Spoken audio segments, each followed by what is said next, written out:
Je suis Olivier Cuedy, j'ai 57 ans et je suis agent municipal aux espaces verts depuis, ça fait la 3e année, enfin c'est assez récent comme arrivée et ça coïncide avec la création et l'ouverture au public du parc Jeanine de Serres.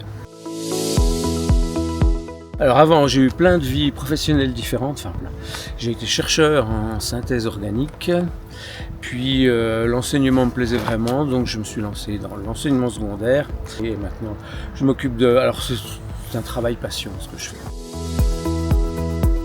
Je suis passionné de botanique. Je suis aussi très intéressé par le patrimoine, l'histoire de l'art et les jardins, donc c'est le site idéal puisqu'il est du XVIIe siècle. On a pu faire des découvertes assez intéressantes, il n'y a pas d'équivalent à notre connaissance en France ni même en Europe de ce jardin.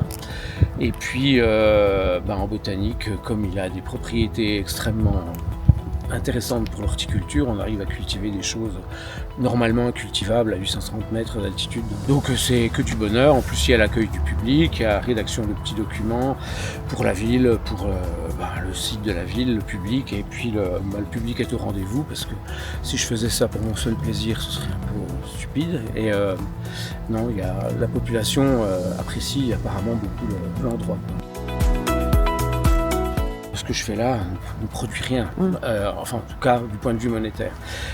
Par contre, ça crée un lien entre les gens.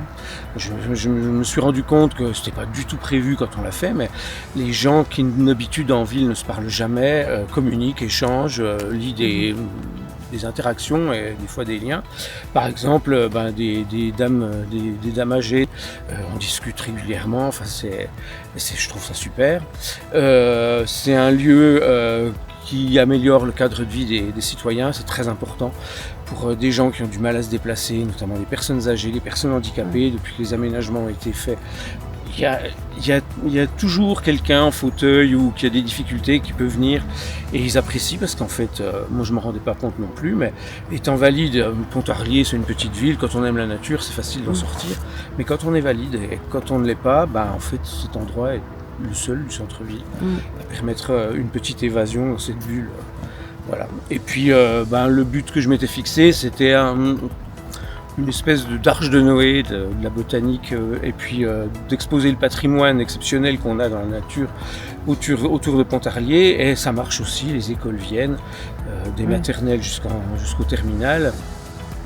Il y a aussi des promotions de jardiniers botanistes du CFPPA de Château-Farine qui sont venus il n'y a pas très longtemps. Enfin, il commence à avoir un rayonnement qui dépasse largement Pontarlier et même la région.